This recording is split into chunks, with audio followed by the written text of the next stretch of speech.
a un dernier mouvement dont je vais vous parler qui vous surprendra peut-être un petit peu, pour certains qui ont de la connaissance et qui ont déjà étudié. C'est le mouvement des Millérites, qui était guidé par William Miller.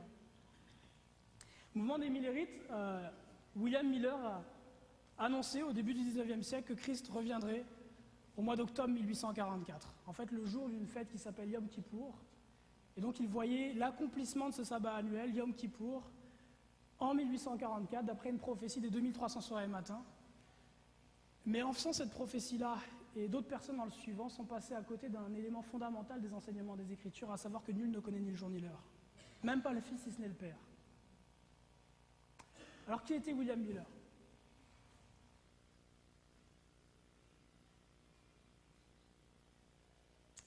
Donc, il est mort en 1849. Alors, je n'ai pas traduit les livres. Attendez, il va falloir que je traduise en même temps que je lis. Okay. Donc, ici, vous avez un premier livre, God's Strange Work de David Rowe. En page 94 de ce livre-là, voilà ce que l'on peut apprendre. Miller's Growth in Political. Donc William Miller a grandi dans un environnement qui était ouvert à la chose politique and supported his appointment to local office. Et donc il supportait son dévouement aux offices locaux. So important was his friendship that years later Miller saw Wharton Ashley, father always regarded him as Miller. C'est ici. Miller's Masonic Connection. Donc les connexions maçonniques de Miller ne peuvent pas passer inaperçues. Comme un maçon de longue durée et un grand maçon durant une période, Grand Master, il s'est trouvé lui-même sur la défensive dans l'Église et la communauté. Durant 15 ans après être devenu un baptiste, il est resté maçon, mais en septembre 1831, il a écrit une lettre de résignation de la loge locale. Donc il était grand maçon. Je vais vous montrer d'autres sources. Ici, dans ces sources,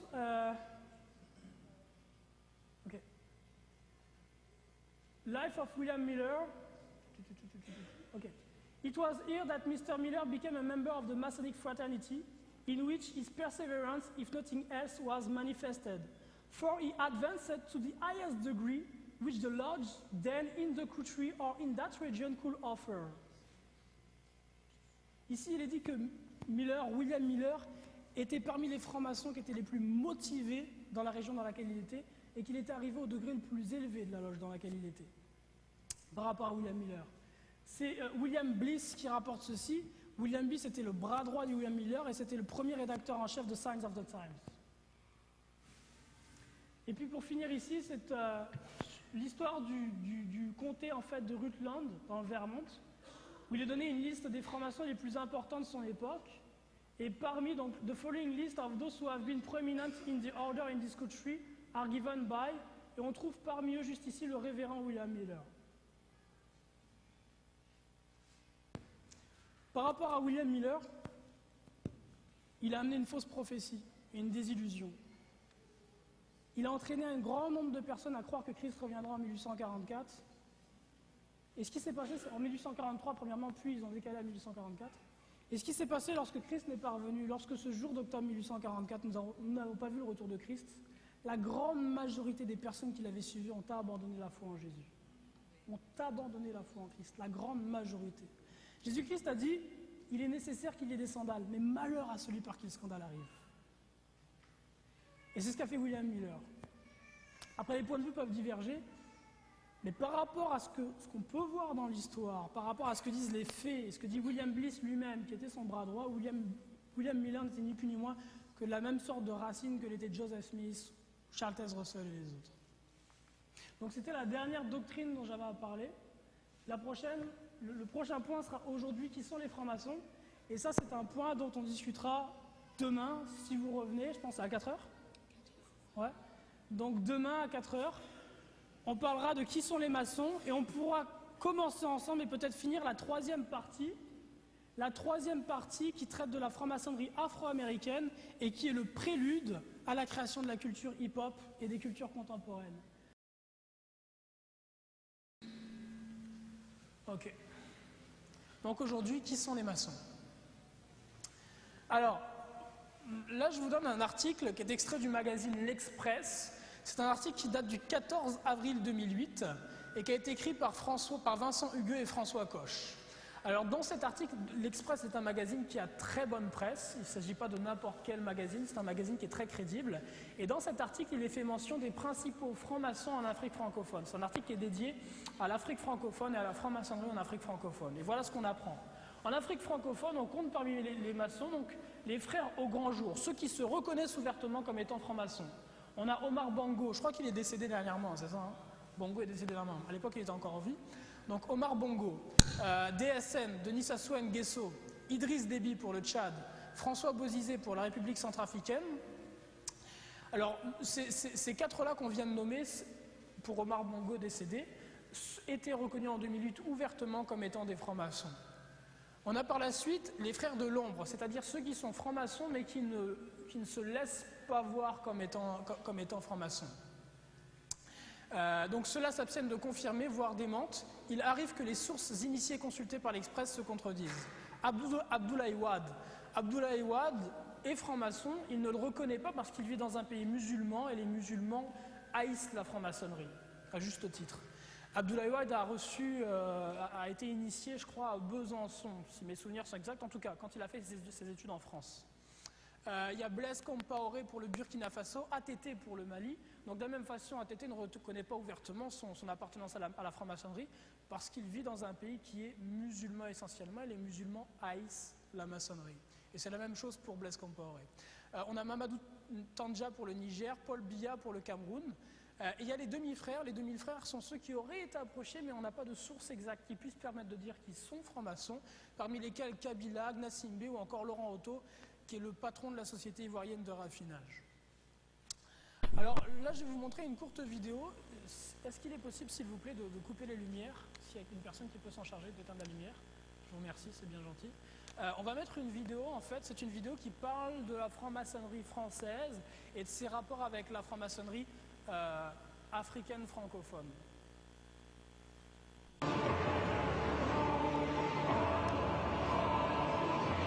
L'Assemblée générale de la Grande Loge nationale française. Des hauts dignitaires francs-maçons du monde entier se réunissent comme chaque année. Plus de 2000 personnes regroupées pour un déploiement de force hors du commun. Il n'y a que des hommes dans l'Assemblée. La GLNF refuse la mixité.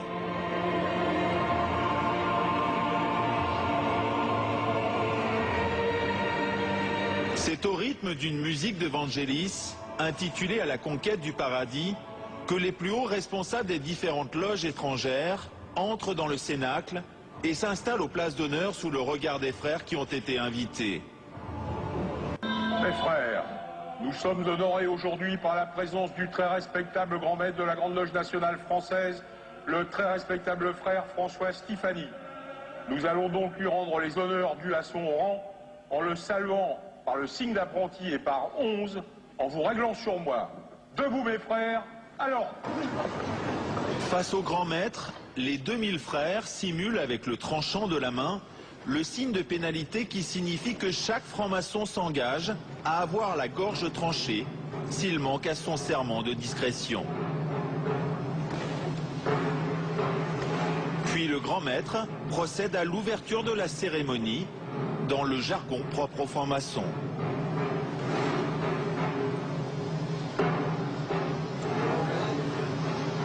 Respectable frère, premier grand surveillant, qui représentez-vous?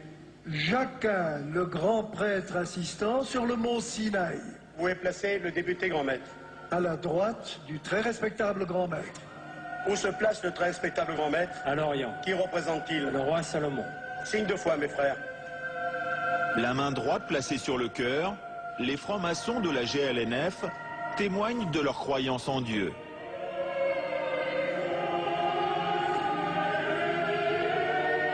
Ainsi soit-il. Au nom du roi Salomon, je déclare cette grande loge solennellement ouverte.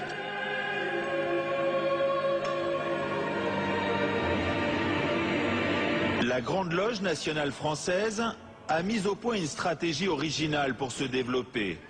Elle crée des nouvelles loges partout à l'étranger, et notamment dans les pays africains. Nous sommes très fiers de ce qui est fait en Afrique. Nous initions des frères africains avec cette volonté, mais une volonté absolue et inébranlable, de leur permettre de réaliser leur propre cadre maçonnique. Et aujourd'hui, ce sont des grandes loges régulières et souveraines, au même titre que ces États sont souverains. Vous avez des grandes loges dans toute l'Afrique centrale et toute l'Afrique francophone. Ce sont des grandes loges qui, effectivement, sont filles de la GLNF. Elles sont filles, mais aujourd'hui, elles ont leur vie propre. Il y a quelques années, la Grande Loge nationale française a carrément loué le palais des festivals à Cannes pour une montée des marches inédite. En guest star, des présidents africains francs-maçons.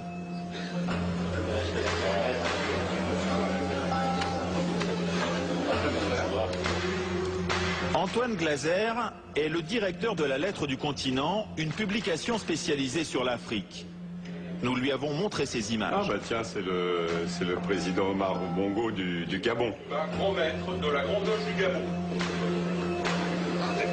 Et ça, c'est le président Denis Sassou Nguesso du Congo. Ici, c'est Jean-Dominique Okamba, qui est, on l'appelle un peu le vice-président et qui est le patron des services secrets du Congo. La Grande Loge nationale française initie vraiment les dirigeants africains eux-mêmes, les présidents africains qui s'initient ensuite les uns les autres. Donc ça crée vraiment un réseau à la tête des États et ça donne une puissance et une influence qui est assez impressionnante. On considère aujourd'hui que la franc-maçonnerie compte 4 millions de membres dans le monde, toutes obédiences confondues. Sa force, le culte du secret et son réseau d'influence. Cette puissance est d'autant plus grande qu'elle est occulte. Comment peut-on la mesurer? Puisque vous ne savez pas quand vous parlez à qui vous parlez.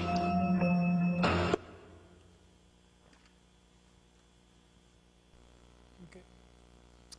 Toujours dans le même article de l'Express, paru en 2008, au-delà des fables, un fait, sur le continent, une douzaine de chefs d'État de l'espace francophone ont reçu la lumière.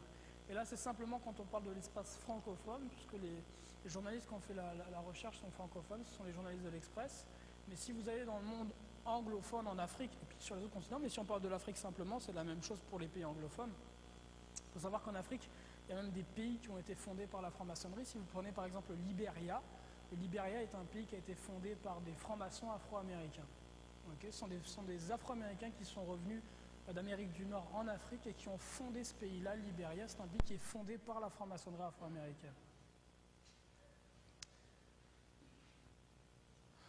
Alors ici, vous avez par exemple le prince Aga Khan IV avec Laurent Gbagbo, président de la Côte d'Ivoire, ou ancien président de la Côte d'Ivoire, c'est ça, hein, qui donne la grip, la poignée de main des maçons. Vous avez ici Abdoulaye Wade et le prince Aga Khan qui se donnent la même grip maçonnique, la même poignée de main des maçons. Ici, vous avez Senghor, Léopold Sédar Senghor avec Charles de Gaulle qui se donnent cette même poignée de main particulière. À noter un élément qui est assez intéressant, c'est que le général de Gaulle et d'autres éminents personnages de la Seconde Guerre mondiale ont été emprisonnés durant la Première Guerre mondiale à Ingolstadt. Donc de Gaulle, durant la Première Guerre mondiale, était emprisonné à Ingolstadt dans le sud de l'Allemagne. Alors vous vous souvenez, c'est quoi la particularité d'Ingolstadt? Ingolstadt, c'est là qu'a été créée la première confrérie Illuminati à la fin du XVIIIe siècle. Et durant la Première Guerre mondiale, le général de Gaulle, qui allait être un personnage imminent de la Seconde Guerre mondiale, ainsi que Castro, je pense, un autre général français, et puis Tchoukalevski, qui a aussi été un général d'importance du côté russe, étaient tous emprisonnés à Ingolstadt. Alors la question qu'on peut se poser, c'est est-ce qu'ils étaient réellement emprisonnés ou est-ce qu'ils étaient en train de préparer la Seconde Guerre mondiale? C'est pas un hasard. C'était une petite parenthèse donc. Alors toujours en continuant sur cet article-là, un élément intéressant qui est précisé ici. Un autre travers fausse l'équerre, l'initiation à marche forcée de despotes, élus ou pas, hermétique aux idéaux humanistes de la maçonnerie et propulsée au sommet de la hiérarchie, sinon à la tête d'une obédience taillée sur mesure. Brûler ainsi les étapes, c'est idiot, grommelle Guy Pen. Tel fut le cas du défunt Robert Gay, initié en présence d'une brochette d'anciens officiers français et catapulté en un clin d'œil au 33e degré, dignité suprême. Soulève-t-on ce dévoiement et l'ascension météorique de Sassou devant François Stéphanie? La riposte cingle. Je ne peux pas vous laisser dire ça. Le président Sassou Nguesso tient son maillet de manière impeccable. Chez lui, l'observance des rites est exemplaire. Moi, à la différence de mes amis du Grand Orient, je ne fais pas de politique. Grosso modo, ce qui est expliqué dans cet article-là, de manière générale, c'est qu'à partir du moment où un homme politique, un homme parvient à un niveau en fait de pouvoir assez élevé, statut de ministre, premier ministre ou président, il est automatiquement catapulté aux degrés les plus élevés de la franc-maçonnerie, donc dépendamment du rite dans lequel on se trouve. Si c'est un rite qui a 33 degrés, donc au 33e degré de la maçonnerie, si c'est un rite qui a 14 degrés, au 14e degré, celui du chevalier templier. Mais ce que cet article-là permet de comprendre, là en l'occurrence, c'est que lorsque vous avez une personne qui se retrouve à la tête d'un État dans le monde, il y a très peu de probabilités pour que ce président ou ce chef d'État ne soit pas membre de la franc-maçonnerie et ne soit pas au plus haut degré de la maçonnerie. Ce qui inclut le fait qu'étant franc-maçon de plus haut degré, il faut faire des pactes avec le diable. Il n'y a pas d'autre possibilité pour arriver à ce niveau-là. Alors je ne suis pas en train de vous dire que tous les présidents et tous les chefs d'État sont à ce niveau-là, mais l'écrasante majorité. L'écrasante majorité. Là, un passage qui est extrêmement intéressant si on parle de politique française, si on revient sur l'Hexagone. Écoutez ceci. Pierre Bourguignon, le député strauss-cahnien, préside la fraternelle parlementaire. Donc c'est une loge. Elle rassemble 300 maçons de l'Assemblée nationale, du Sénat, du Parlement européen et du Conseil économique et social. Donc cette loge-là, la fraternelle parlementaire, rassemble 300 maçons de ces différentes institutions politiques. Mais ce qui est très intéressant, c'est qu'il n'est pas dit qu'elle rassemble tous les maçons de cette institution politique. Donc quand on parle de politique française, le Sénat, la Chambre des députés, toutes ces institutions-là sont complètement saturées par la franc-maçonnerie. Si vous allez aux urnes bientôt pour voter pour je ne sais qui, vous perdez votre temps. C'est un jeu, une pièce théâtrale. Ceux pour qui vous votez ont déjà choisi dans les coulisses ce qu'ils allaient faire. Il y en a qui ont choisi de paraître pour les méchants, d'autres qui choisissent de paraître pour les gentils, et c'est une pièce de théâtre, ni plus ni moins. Alors ici, vous avez notre président, Nicolas Sarkozy, qui donne la poignée de main des maçons au défunt, comment il s'appelle déjà? Kadhafi. Ok, Paul Mondot, dans l'histoire générale de la franc-maçonnerie, nous dit ceci. Parmi les 56 signataires de la Déclaration d'indépendance des États-Unis d'Amérique de 1776, 50 environ auraient été francs-maçons. Donc la quasi-totalité de ce qu'on appelle les Founding Fathers, les pères fondateurs des États-Unis d'Amérique auraient été francs-maçons. Ce qui est très intéressant, et vous le savez peut-être pour certains, c'est que le bâtiment qui est comme la pierre angulaire, si vous voulez, du système politique américain, le Palais des Congrès, est-ce que non, c'est pas le Palais des Congrès, comment est-ce qu'on appelle ici, le Capitole, c'est ça, le Capitole. Le Capitole, en fait, à Washington, lorsqu'il a été construit, et à chaque fois qu'il est agrandi, il a été construit, donc la pierre angulaire a été posée par George Washington durant une cérémonie maçonnique. Donc la pierre angulaire, c'est la pierre la plus importante de l'édifice, elle a été posée par George Washington durant une cérémonie maçonnique, donc pour montrer qu'au fondement de la politique américaine, c'est la franc-maçonnerie. Et à chaque fois depuis que le Capitole est agrandi, c'est toujours durant une cérémonie maçonnique. Donc là, vous avez une représentation ici de George Washington qui pose la cornerstone du Capitole en 1793. Et ici, sur cet article qu'on peut trouver sur le site C-SPAN, C-SPAN, c'est le site de... C-SPAN, c'est une télévision aux États-Unis. C'est la télévision politique. Un peu comme ici, on a une comment s'appelle la télévision politique ici en France? Sénat TV, non, c'est pas ça là? C'est comment? La chaîne parlementaire, ok. Bon, c'est l'équivalent de la chaîne parlementaire, mais aux États-Unis. Et donc sur le site de C-SPAN, voilà ce qu'on apprend. Les maçons font partie du Congrès américain depuis que George Washington posa la pierre angulaire du Capitole durant une cérémonie maçonnique le 18 septembre 1793. Une extension du Capitole en 1851 durant laquelle le président Millard Fillmore porta le même tablier mis par George Washington. Puis, plus récemment, le président Dwight Eisenhower participa à un rituel maçonnique le 4 juillet 1959 posant la pierre angulaire pour l'extension de l'avant-est du Capitole. Alors la question à se poser, puis je pense que vous trouvez la réponse tout seul, si au fondement de la politique américaine, la franc-maçonnerie est la pierre angulaire et que c'est elle qui tient absolument tout le système politique afro-américain, est-ce qu'il est possible de parvenir au grand tip-top, au statut de présidence des États-Unis d'Amérique sans faire partie de la franc-maçonnerie? La famille Obama a l'air très glamour et M. Obama a l'air très gentil. Il est comme tous les autres qui sont à ce statut-là. La personne qu'il sert, ça n'est pas Dieu. Et c'est valable pour lui et puis pour beaucoup d'autres encore. Alors ici, vous avez celui qui est normalement le grand chef de la franc-maçonnerie dans le monde. à savoir le duc de Kent, qui est en fait le grand maître de la Grande Loge Unie d'Angleterre. Et la Grande Loge Unie d'Angleterre est celle qui dirige en fait toutes les grandes loges dans le monde, toutes les loges franc-maçonniques dans le monde, la Grande Loge Unie d'Angleterre. À noter qu'au-dessus du duc de Kent se trouve donc le général des Jésuites, à savoir Adolfo Nicolas, dont on parlait hier. Alors un autre élément qui est intéressant aussi à noter, c'est que si vous allez dans le monde de l'astronomie et de la conquête de l'espace, il est intéressant de constater qu'un grand nombre de cosmonautes, d'astronautes étaient ou sont francs-maçons.